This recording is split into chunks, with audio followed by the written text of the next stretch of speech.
Welcome to the Salmon Runs YouTube. Enjoy the video. You start immediately by confirming access to Grub or a live USB. You need a shell.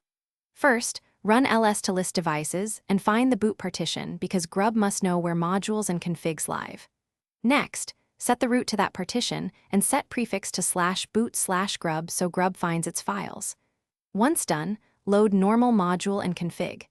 You do this now to bring Grub from minimal rescue to a usable state and avoid blind guessing. Once prefix is correct, insmod normal to enable the normal command, and then insmod the file system module that matches your partition, such as x2 or xfs, because Grub needs to read files.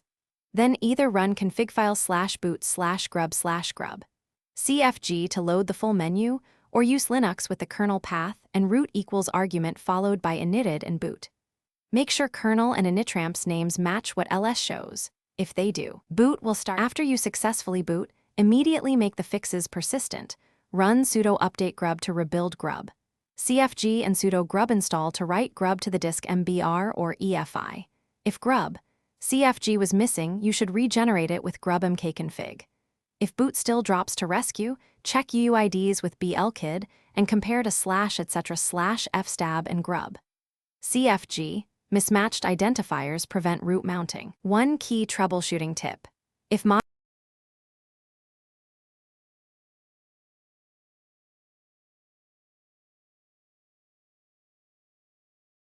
Thanks for watching. Consider subscribing if we helped you.